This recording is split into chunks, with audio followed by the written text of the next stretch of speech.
Okay, so if we're all in the right place, what we're going to talk about today is how to steal an election, how to be black hat data scientists, with me, Gary Short. So this is me. Basically, I predict the future. I'm a freelance data scientist. I specialize in full stack data ingestion, storage, and analytics of large-scale data in the cloud. I also trade predictions on the prediction market, right? So I like to practice, to be honest. So you can pick up predictions like this. You know, this is obviously an old one. Will Trump tweet about Boris Johnson by the 15th of June? You know, and you can buy predictions and see if they come true or not. You use your judgment and your skills to make some money. You don't really make money. Okay, so what we're going to do here. What we're doing here is I'm going to demonstrate the place of black hat data science in the process of stealing an election. I believe that black hat data scientists are much more dangerous than black hat hackers. Black hat hackers will break into your company and steal your data. Black hat data scientists will break into your country and steal your democracy, right? Way more dangerous, way more effective. So first of all, let's define what I actually mean by stealing an election, okay? There's no point in talking about that if we've not defined it. What I mean is to influence the result contrary to a mood of the electorate. All right? Now, the people sitting there going, well, hang on a second. That's pretty much what every political party who are running second want to do. They want to win, so they want to influence the result. So yeah, that's a fair point. So I'm going to change that to be to illegally or immorally influence the result contrary to the mood of the electorate. All right? So we're not talking here about campaigning, which you are allowed to do. Okay, we're talking very specifically about illegal or immorally influencing the result of an electorate. So, in other words, how would I hack an election if I were a black hat data scientist? So if you guys, anybody out there, is the president of their own small country and wish to stay president of your own small country, then talk to me afterwards and I can help you out for a fee. All right, first of all, let's talk about a bit of disambiguation between amplification and influence. What we're talking about here is influence, so I want to make sure everybody understands what I mean. And a lot of people, especially people actually who work in social media, get confused between amplification and influence. Let's talk about this guy, Donald Trump. Donald Trump, at the time that I took this screenshot, 61.1 million followers. He is not influencing any of these people. They were all batshit crazy before he came along. All right? All he's doing is providing amplification of those ideas that were already around there, both his and ideas around the base. Okay, so this is just pure amplification. I can pretty much guarantee you there is nobody in that 61.1 million people who were a dedicated Democrat at the start of the election but are sitting in the bars in the US these days going, do you know what? That Donald Trump talks a lot of sense. I might have been wrong about my vote. Next election, I'm voting for that guy. Okay? Because he's not trying to influence people, he's just trying to amplify that, those ideas that are already around. So that's the difference between amplification and influence. And we're only interested in influence. Influence is where you were going to do one thing, but because of the influence that we have inserted, you're going to do another thing, i.e. what we want you to do. Okay, we're going to look at this on the macro and the micro scale. Any data scientist who's trying to make a prediction will work in both the macro and the micro scale. So the macro scale for any problem is what generally has to happen before my prediction can be true. The micro scale is what do I do on an individual basis in order to make that prediction. Okay, so for example, if I were to make a prediction about will Prime Minister Johnson still be Prime Minister come the next election, all right, or for example, will he still be Prime Minister by Christmas next year? On the macro scale, I would say, well, what has to happen before the Prime Minister would change? What has to happen before we have an election? You know, and there's all kinds of things that can happen. They can lose a vote of confidence, all of those kind of things. So that's the macro scale. And then the micro scale as well, given that those things have happened, what kind of things then happen during the election to make sure that he either does or does not remain Prime Minister? So there's stuff we can do on the macro and the micro scale. And we look at these things no matter what prediction or influence we're trying to make. So first of all, let's look at the macro scale of an election. What kind of attack surfaces does the macro scale or the system of elections give us to attack? So first of all, and the first data science technique we're going to bring to bear here is segmentation or clustering. So clustering is basically using techniques that are used to group data observation in a few segments so that data within the segments are as close together and data outside of the segments are as far apart as possible. Okay? So we want to take data and we want to put it into bins such that the data which is in each bin are as close together as it possibly can be, and the data which is in different bins are as far away from each other as it possibly can be. And that's just clustering or segmentation.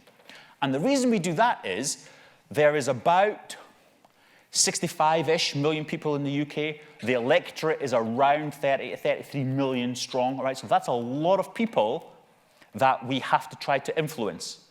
But if we can segment that down, maybe we can reduce the number of people that we need to influence. So bringing to bear segmentation, we can look at something like this. So this is the constituency map of the UK. There are 650 constituencies in the UK. All right? So within that, this is looking at the 2017 election. This is a list of the 31 most marginal seats. Okay? From at the top there, North East Fife, which only won by 2 votes, down here to Inverclyde in Scotland, which they only won by 384 votes. Okay?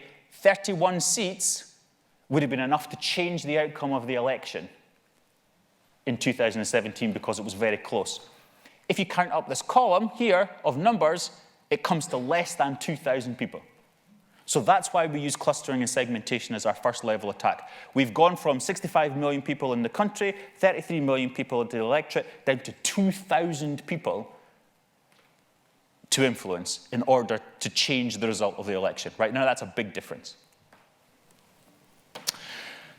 The next thing we're going to look at is a piece of mathematics. The next bit of data science we're going to look at is a piece of mathematics, and particularly this mathematics is called gerrymandering. And what it allows us to do is to change the borders of those constituencies to make it more likely that we can win. Okay? So if we look here, this is 50 people, split 60% blue, 40% red. Okay? So that, you imagine any town that you want that looks like that. If we did perfect representation, it would look something like this. We would have 3 blue districts, 2 red districts, blue wins, which is correct. Okay? But using a bit of maths, we can make the area look compact, which means we end up with 5 blue districts, 0 red districts, blue wins again, which is the right result, but red gets nothing, which is not the correct result. And then we can just do this crazy stuff here, which means there's 2 blue districts, 3 red districts, and red wins, which is obviously a theft of the election, if that was the entire thing. All right? So that's a piece of maths called gerrymandering. The next thing we're going to talk about is tossing. Who here uses a postal vote? Okay? Did you know if your postal vote is rejected for whatever reason, nobody needs to tell you? Right? You post your postal vote, goes in the post box, somebody looks at it and they say, nah, I didn't sign it in the right place. Nah, she didn't, she signed it in blue, it should have been black. I'm tossing that, right? It's tossed. Nobody needs to tell you that your vote didn't count, right? More importantly, it never gets recorded that your vote didn't count, right? It's only the total number that they actually tossed, right? Not whose they tossed, okay? So never use a postal vote unless you absolutely have to. Okay? It happens all over the US, right? So Georgia, Florida, New Hampshire, Michigan, lots of places, right? This is not an isolated thing. It happens all over the place, happens in the UK as well. In the, in the 2014 Scottish independence referendum, MI5 were accused of tampering with the postal ballots, right? Because the Remain campaign won in Scotland in the postal votes by such a large majority that there was a conspiracy theory that went around that said MI5 were actually opening the ballots and changing them. Now, I'm pretty confident that didn't actually happen, but if you don't use a postal vote, it definitely can happen, okay? Number 4, the next thing we're going to look at is we're going to look at something called caging. Now, caging is the idea of, if I don't want you to be able to vote, for example, I think that you're not going to vote for me, you kind of look like somebody who's not going to support me. So I want to prevent you from voting, right? Because you're going to vote against me. So what I'm going to do is, the idea is I'm going to put a cage around you, right? To prevent you from voting. And there's lots of different ways to do that. One of the most common ways is for right-wing parties to cage poor people who are most likely to vote for left-wing parties with more expansive social programs, all right? And it's easy to do that, right? It's actually really easy to cage poor people. Because if I say to you, you cannot vote without government-issued ID, that sounds fair, right? On the surface, that sounds like a good idea, right? Okay, if I can't vote unless I rock up with government-issued ID. But in this country, government-issued ID means one of two things, a passport or a driver's license. If you are struggling to put food on the table, chances are you're not taking these 3 foreign holidays a year and you're not skiing in Aspen in Christmas, right? You're probably not driving the Ferrari to work in the morning either, right? If you're working at all, you're probably on the bus. So there's a good chance you don't have a passport and there's a good chance you don't have a driver's license.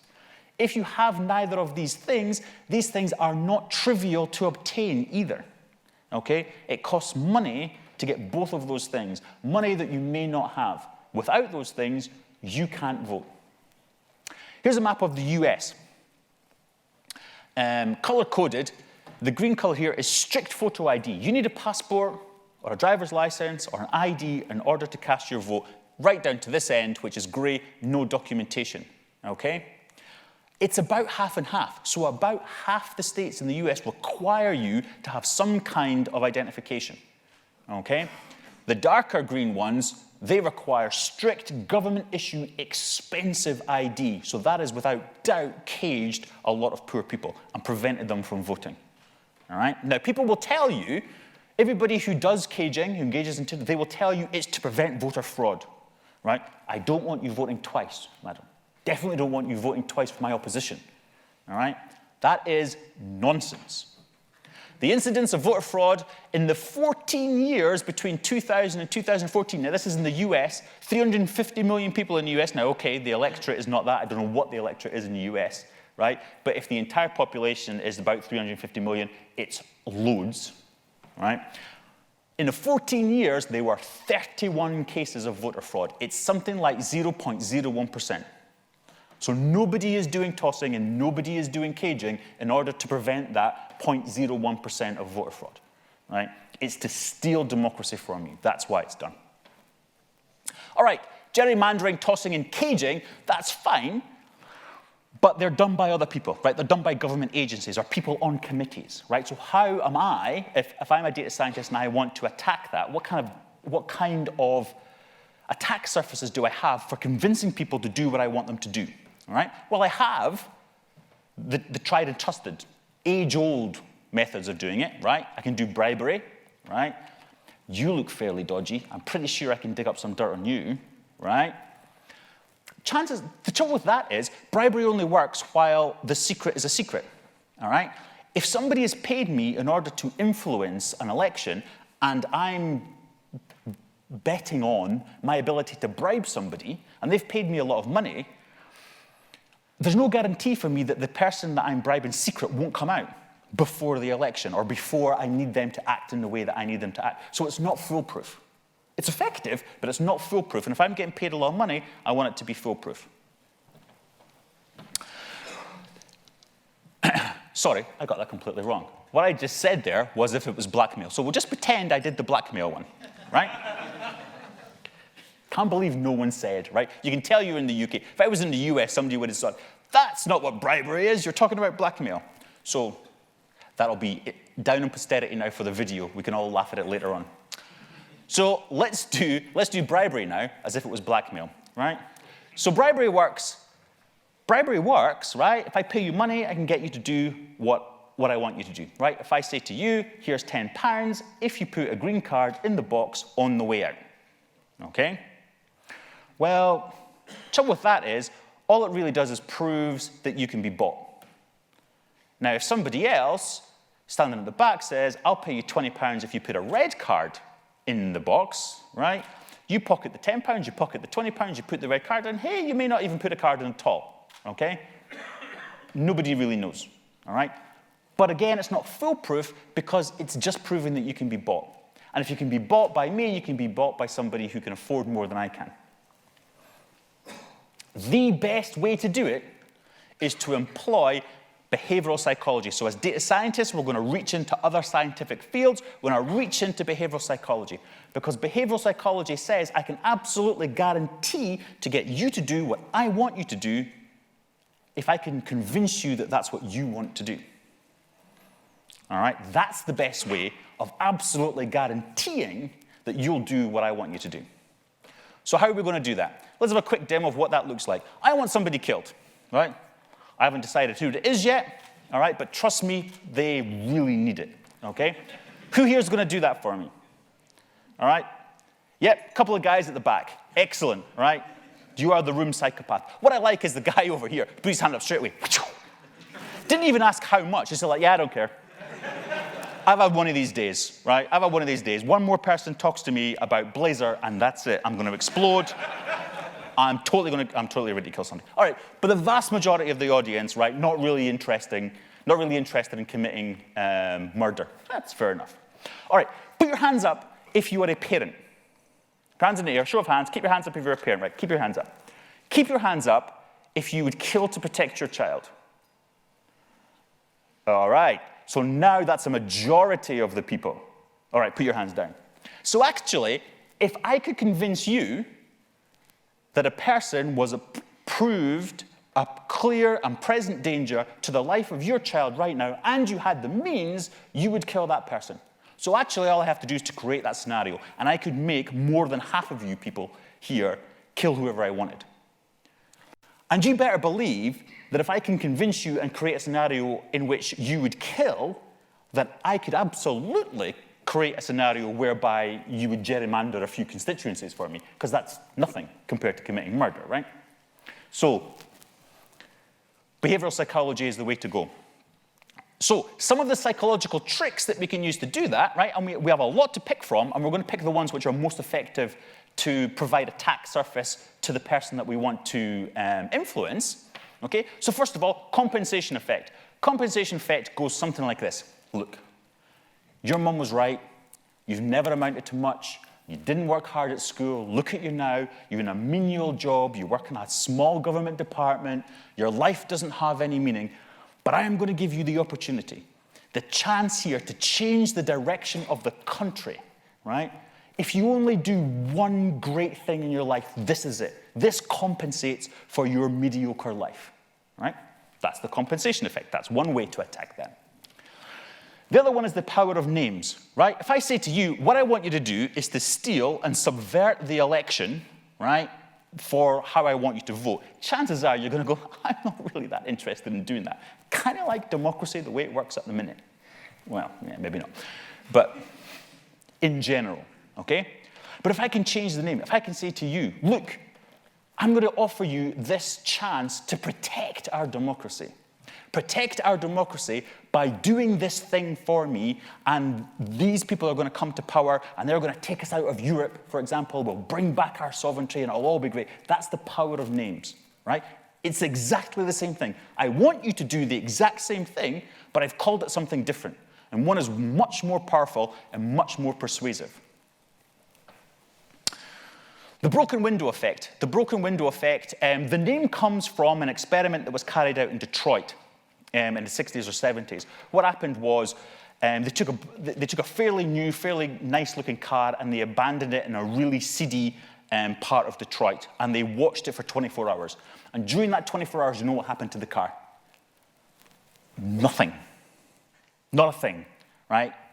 Nobody touched it.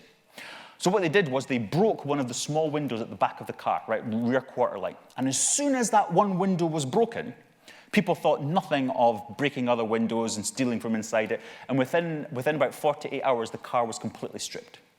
Okay? Now, we can use that same kind of psychological effect.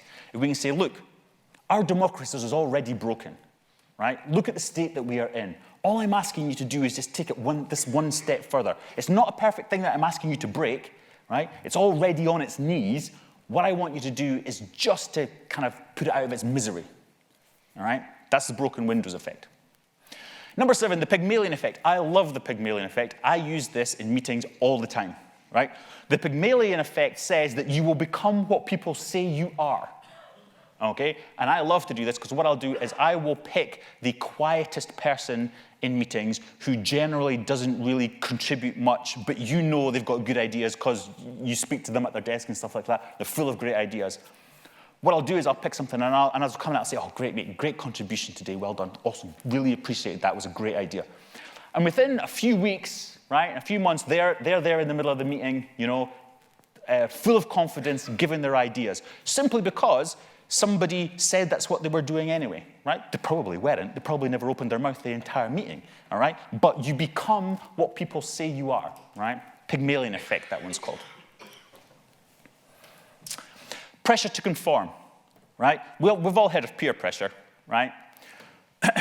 We can use peer pressure as well. You can say, look, in every constituency, I've got somebody, a true patriot, in every constituency, ready to do this for me, right? Are you telling me that you're not as patriotic or as committed to the cause of democracy as these people in these 649 other constituencies? Surely that can't be true. Surely you're not going to be the holdout amongst all these other people, all right? So, pressure to conform. Obedience to authority only works with some people, but it is a known phenomenon throughout history. There are lots of occasions where people have done something that they have known to be wrong simply because an authoritative figure told them to do so. There's a great psychology experiment. You can look it up. The videos are on YouTube, where people are asking people. So the person is told that they are helping a psychological experiment, but it's this other person who's being tested, and all they have to do is to answer questions and administer a small electric shock when they get it wrong. Okay? Very mild electric shock. But actually, they're the subject of the experimentation, because what happens is they ask a question. Every time the other person gets it wrong, they're asked to dial up the electricity a little bit, right? Press the button.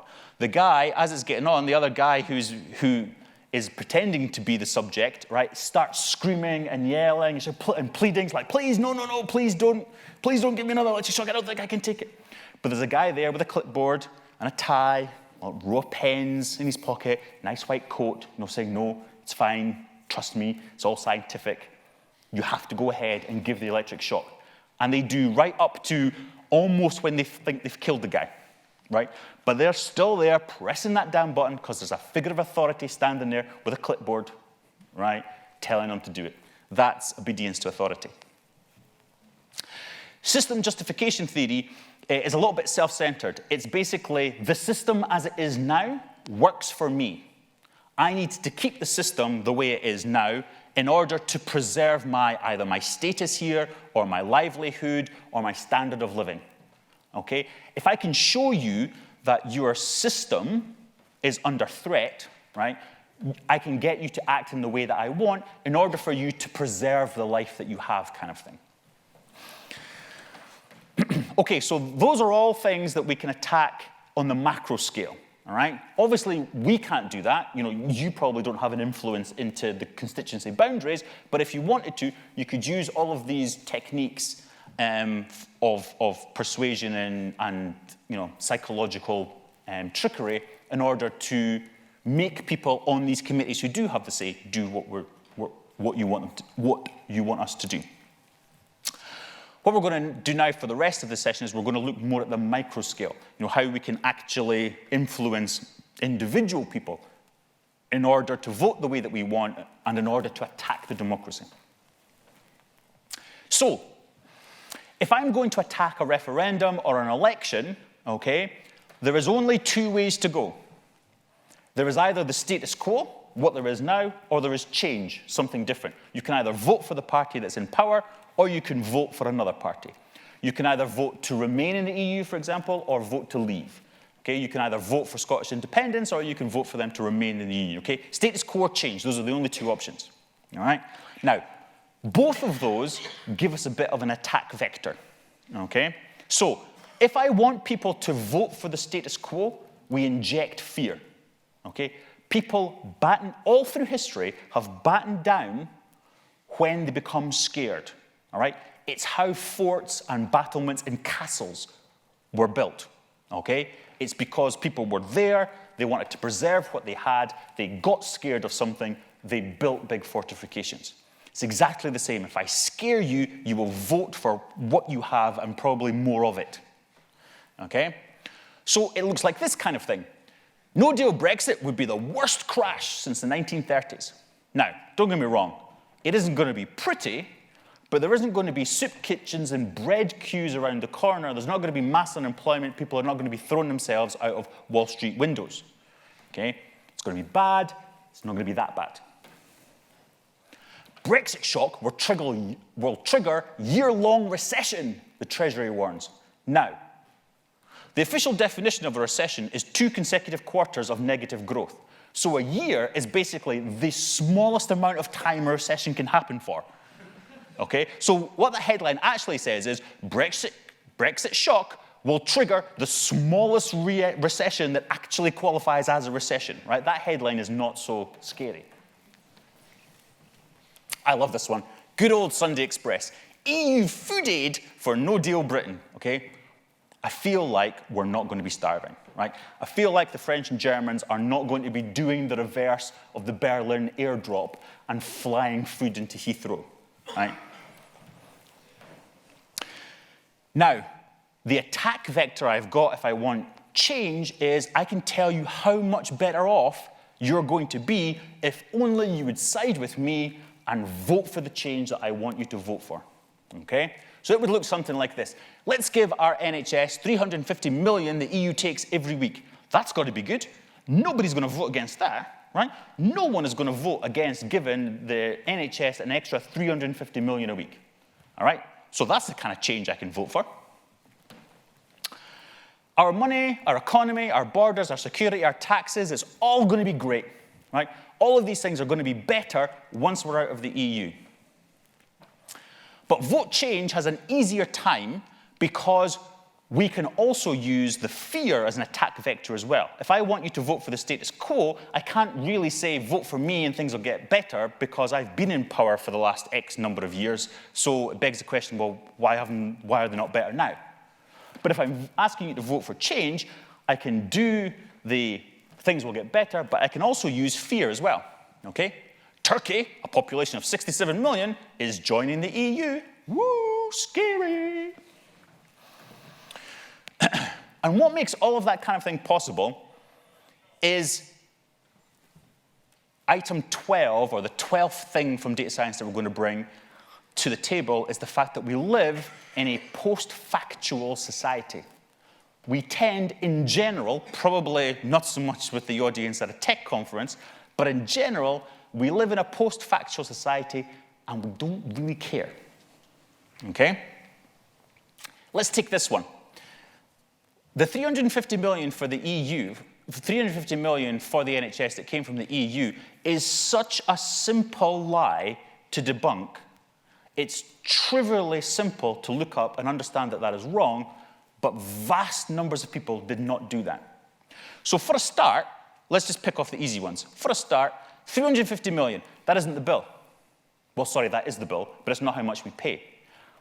Because Thatcher, back in the day, negotiated a rebate, right? Now, I don't happen to know what that rebate is off the top of my head, right? But what the bill actually is 350 million less whatever the rebate was that she negotiated. So, we don't send 350 million a week to the EU, right?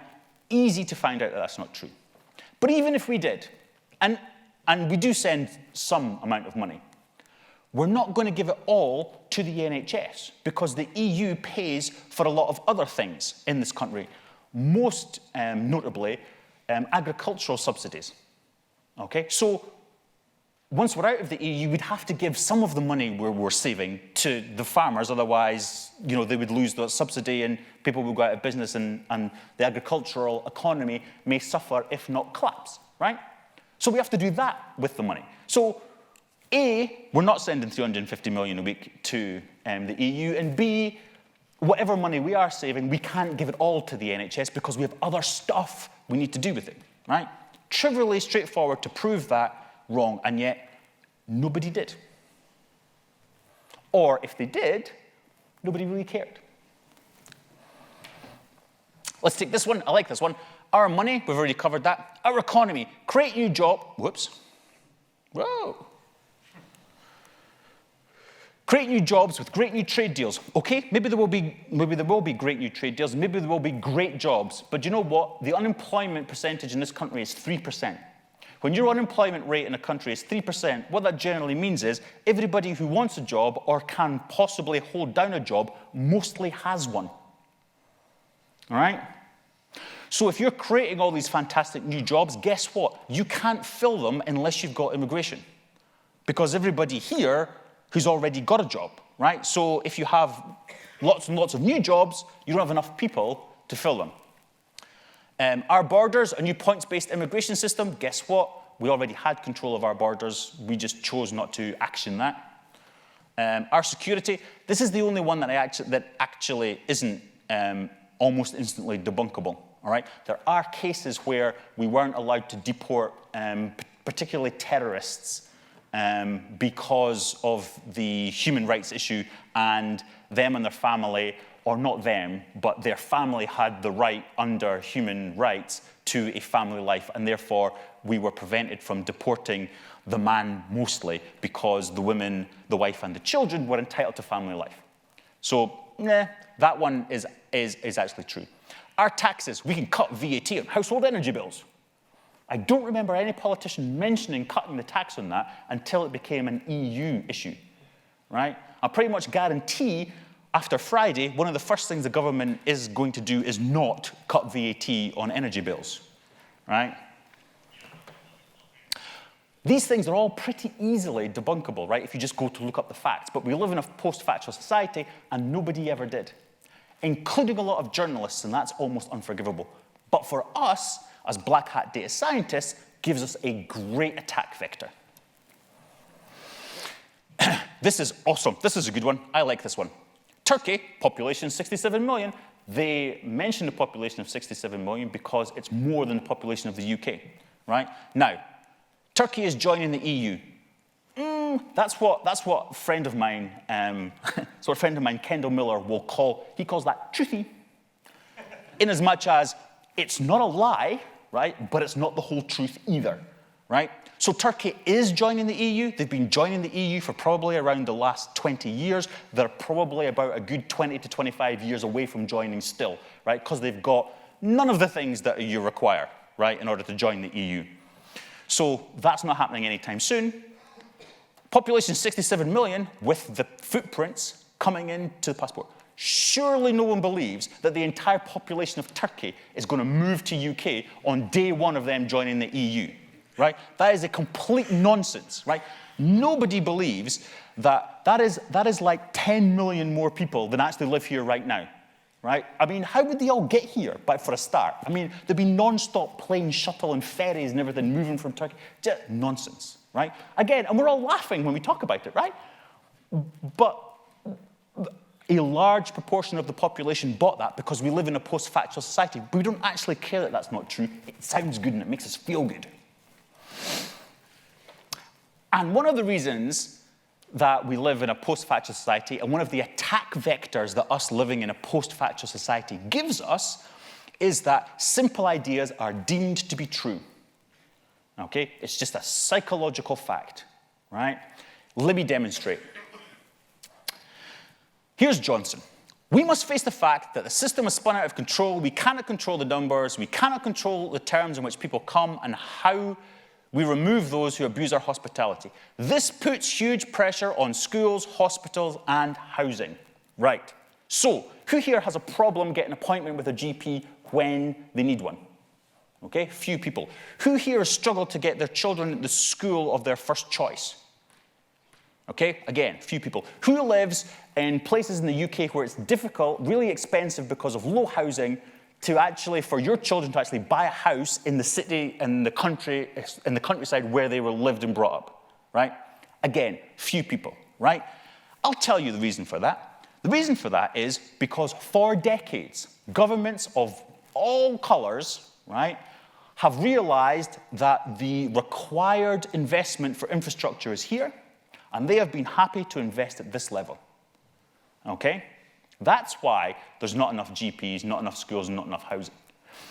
Even if, come Saturday morning, we send everybody home who wasn't born in this country, right? All that will happen is the required investment will go from here to here, and the government who are investing here will now be happy to invest here, right? The problem will not be solved, okay? Because the solution is more investment. And governments of successive colours for successive decades have shown they're not prepared to make that investment. Now, look how long it took me to explain that to you, right?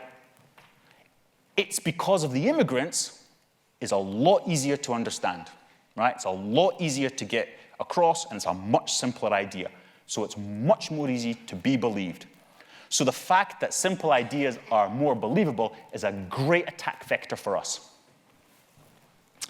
How did we get here? Do you know what? I don't actually know how we got to a post-factual society, but the first that I became aware of it was this, the dodgy dossier, right? I think up until this, most people trusted the government, right? They trusted that the government was doing the right thing and wasn't telling lies, right?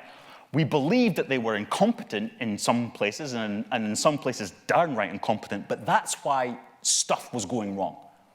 It was because we believed they were fundamentally honest, they were just really shit at their jobs, right? But after this, it made us sit back and go, I don't really trust the government. And as soon as you don't trust the government and government advisors and government departments like the Home Office, like the Department for Health, suddenly government statistics and government strategy and the things that they're saying and their statistics carry as much weight as Dave down the pub or some guy posting on Facebook. As soon as that trust is broken, and that's where we are today. And for me, it started here with this kind of nonsense. 45 minutes from attack. 45 minutes from attack, dossier reveals Saddam is ready to launch chemical warfare. Brits, 45 minutes from doom. This made me pay attention. I went, what kind of missile is he firing? For a start, because I'm going, I'm sorry. So from the time that he says, fire that missile, 45 minutes to spin them up, and it gets all the way across here to the UK. What kind of missile is that? Turns out, Cyprus is within missile range. So technically, there is an RAF base called Akrotiri in Cyprus. So technically, Brits are in danger, but only the RAF people at Akrotiri, possibly, maybe, even. So that's a little bit misleading. So how can we use this post-factual society and this idea that simple ideas are easy to believe and others are not? How can we use this as an attack surface? Here's a good example. Who here thinks the Sun has a political agenda? Right? Okay. Who here thinks the political agenda is on the side of the Tories or the right?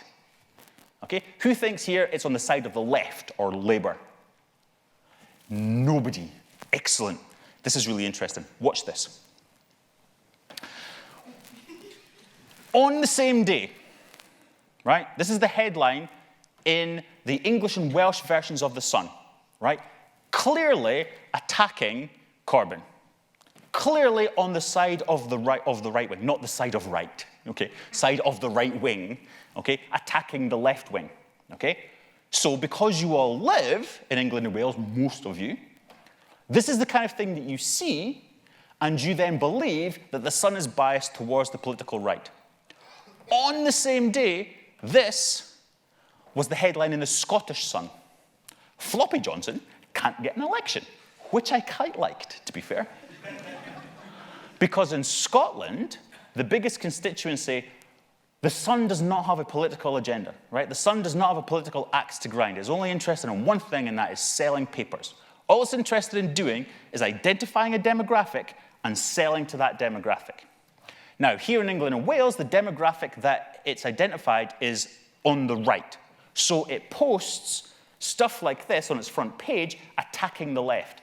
In Scotland, The demographic that it has identified that it wants to sell to is the SNP and the social left. So it has a front page attacking the right. Okay? Sun doesn't have a political agenda, all right? And that's how we can, that's one of the ways that we can use this idea of post-factual society. It doesn't matter now that people hold up both copies like I just did and go, hey, look, you can't trust a word the Sun says, right? People just go, nah, I'm still buying it tomorrow, right? Because we live in a post-factual society. And that means that we can do stuff like this. We can be, obviously on our own scale, but we can do the same thing as the newspapers are doing, is we don't have to be the same. Okay, on both things. We can have contradictory ideas and spout contradictory stuff, contradictory simple ideas which are easy to understand, and nobody will hold us to account. We can play on this post-factual mistrust, okay? And the way we're going to do that, the most common way of doing that, is because very few people understand probabilities. And I've noticed that that includes many data scientists. Right?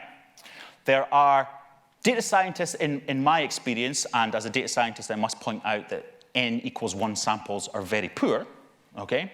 But my experience, data scientists fall into 3 categories.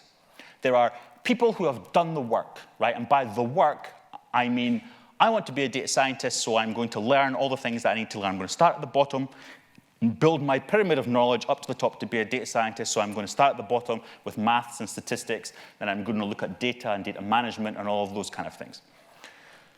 The second kind are the people who were DBAs last week and have gone, I don't think, the way things are going, that the post of DBA is going to be around in 10 years' time.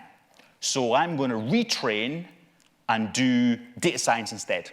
And they go, woohoo, I'm a data scientist now, okay? And the third is developers who have done the same thing. And to be fair, Microsoft and other companies like that, like Microsoft, have not helped because they've gone, we've democratized AI. All you need to do is load ML.NET and you just access artificial intelligence like it's any other library you've ever used. Well, true, except you have to know whether the results are crap or not. Right? You have to know whether the results that you've got are realistic or not, okay?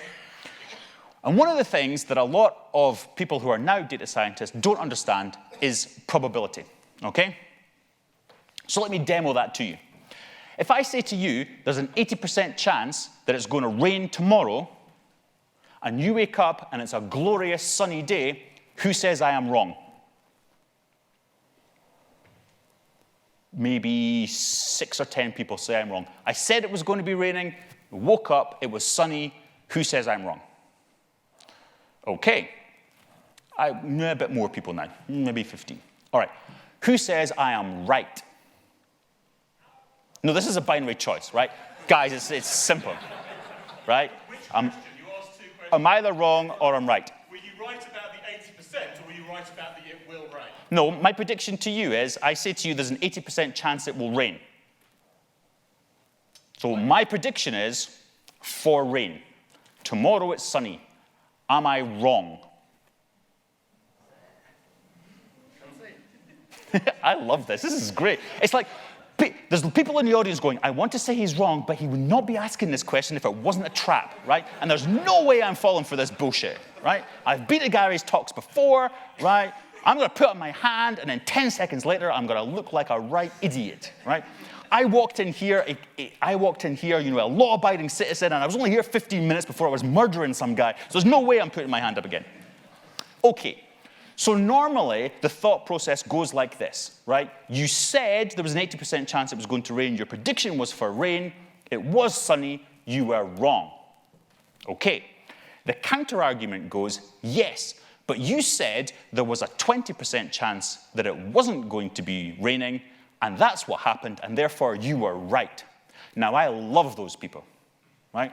Those kind of people in that second category, I love them because I can never be wrong. Doesn't matter what my prediction is, provided I don't say there's a 100% chance X is going to happen, it doesn't matter. They will pay me all day, every day, because when I say there's an 80% chance this will happen and it doesn't happen, I go, haha, but there was always that 20% I told you about. So I was right. The answer to the question is you can't tell. Right? You can't tell from one prediction. How you can tell is by a data science, a data science principle called calibration. And to calibrate my predictions, what you have to do is you have to take a sample of predictions where I've said there's an 80% chance that X will happen and a 20% chance that Y will happen, and you examine those predictions, and if X happened 80% of the time and Y happened 20% of the time, then I am a good predictor. Okay?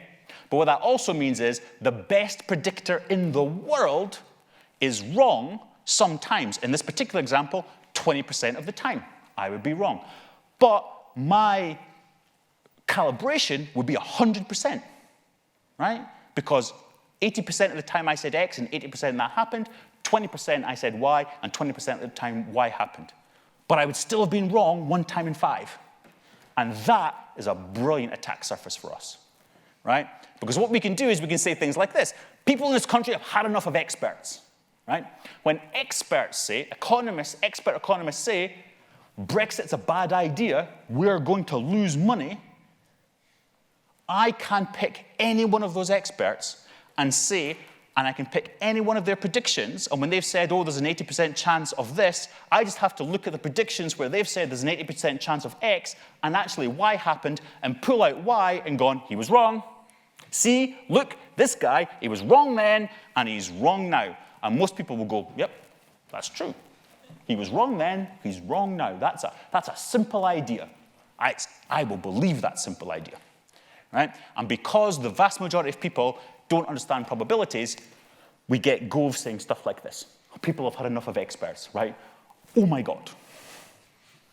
That on its own should have been the end of the debate. People should have just gone, I'm sorry, you're an idiot, right?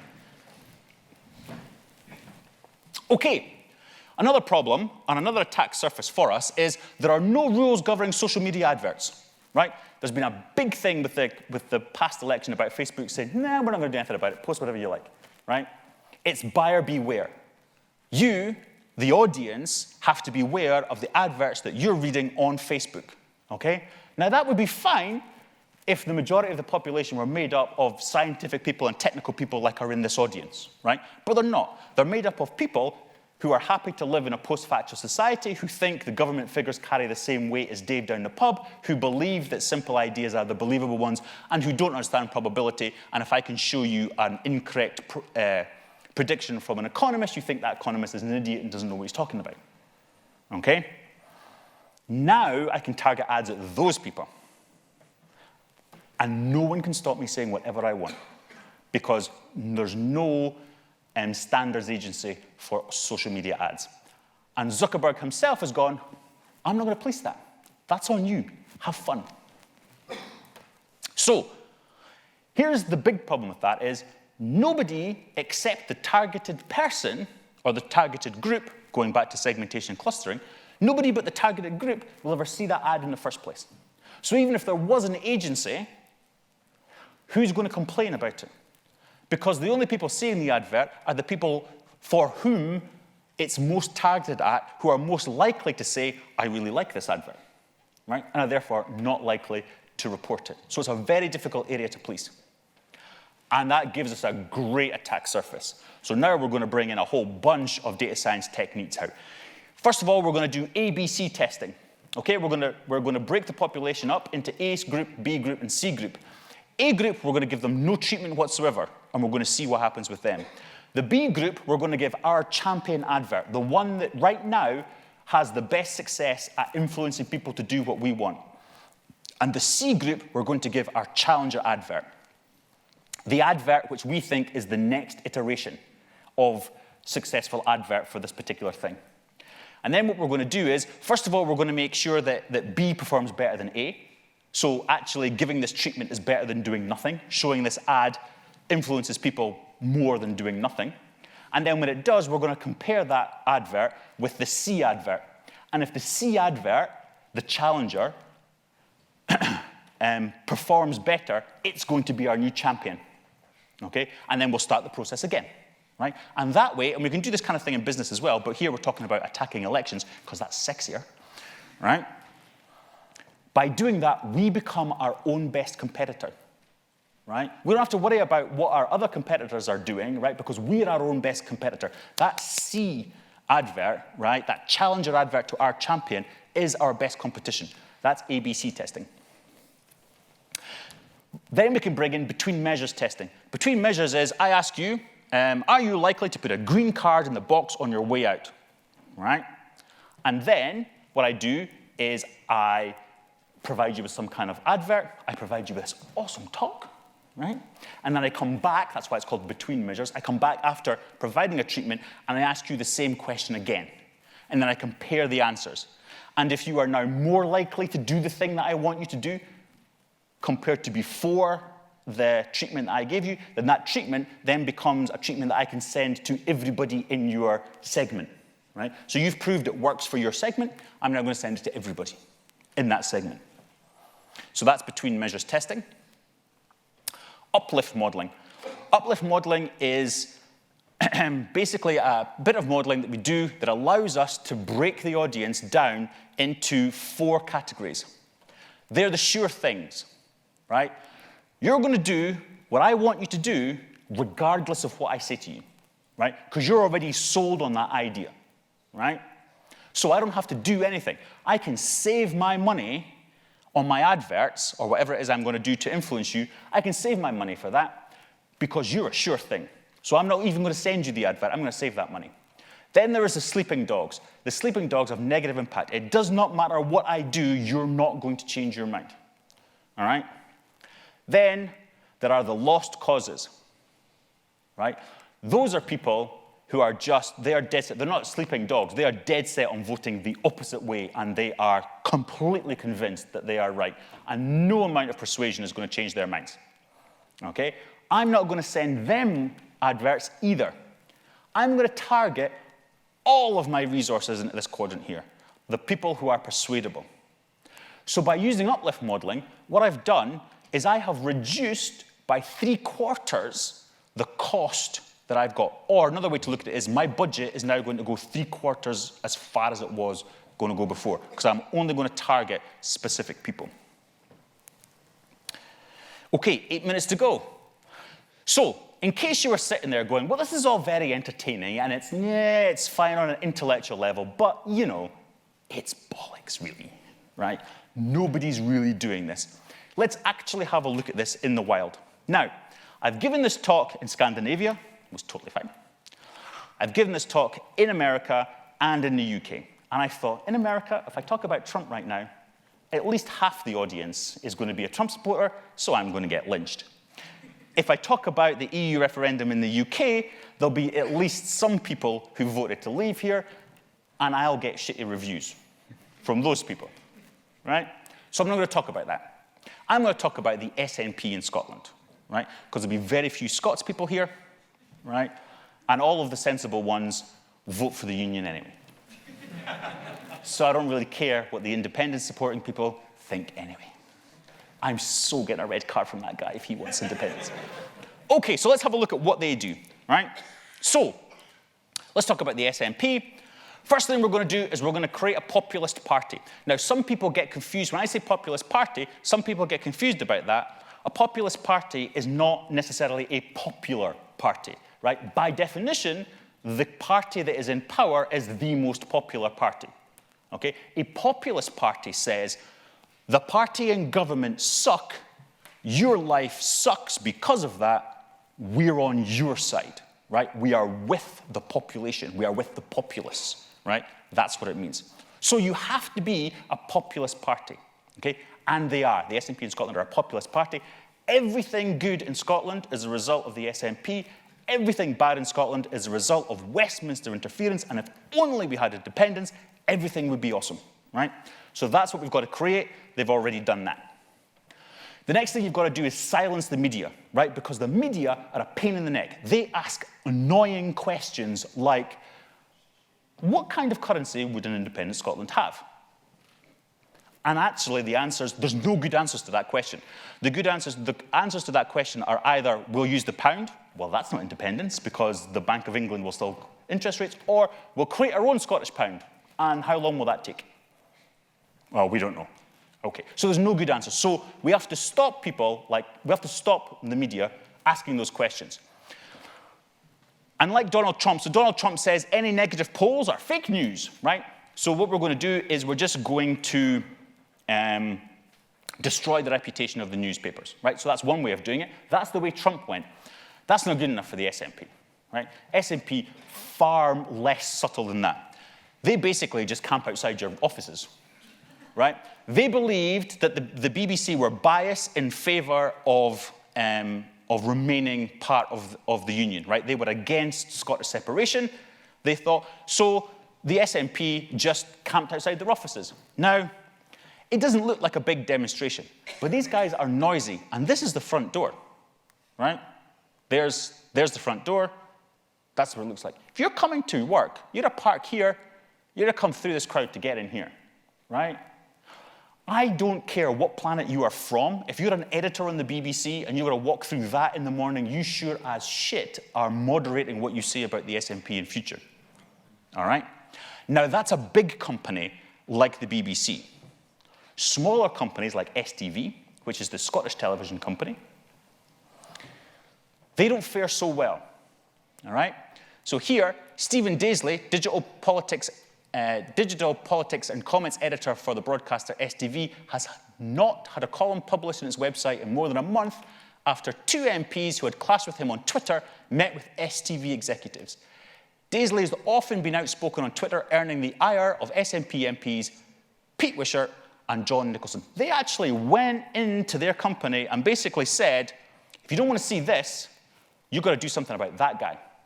So they can't fire him, right? Because he hadn't done anything wrong. So what they did was they just stopped using his stuff, right? They put him on gardening leave, right? You're not going to appear on television. You are not going to have anything published on our blogs. No one, it's a bit like being in ancient Egypt. You will be removed from history, okay? And in the end, no journalist can be a journalist under those circumstances, so he resigned. Next thing we do is look at these. These are interesting, right? How we need to control, so that's how we're going to control broadcast media.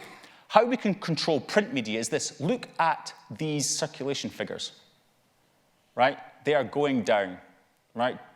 There's 32,000, 25,000, 43,000 down to 35, okay, 27 down to 20. These are falling figures, right? But these are not very many figures. In the independence referendum 2014, 1.2 million people voted for independence, all right? Those numbers are tiny compared to the number of people who want independence, all right? So how would the SNP use that? They use that by the cancel culture. The SNP have a strong cancel culture, all right? So Neil Oliver is a historian. He was very outspoken in the 2014 independence referendum on the side of the union, right?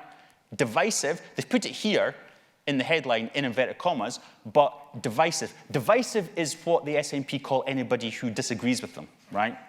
There's my view, and then there's the divisive view, right? You speak for the union, therefore you are divisive, right? Cancel him, right? 170 people quit the trust because they made him president, all right? Cancel culture.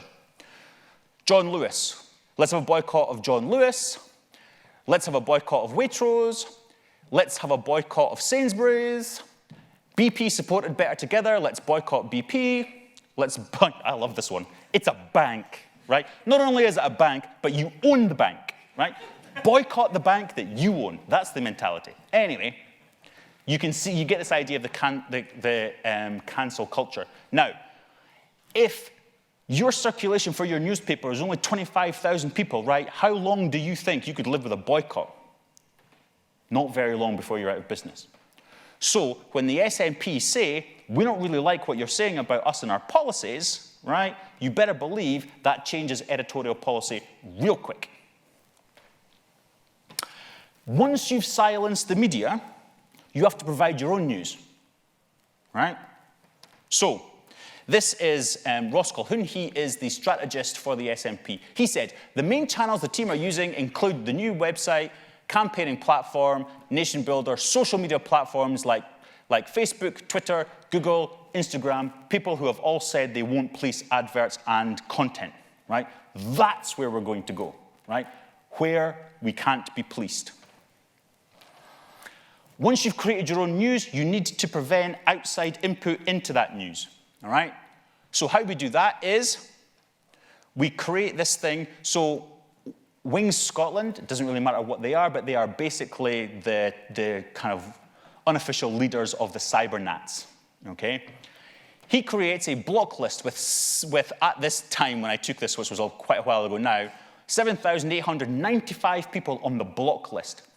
Now, if you're on a block list, it doesn't only mean that you can't see what somebody has written, it means that you can't write a reply.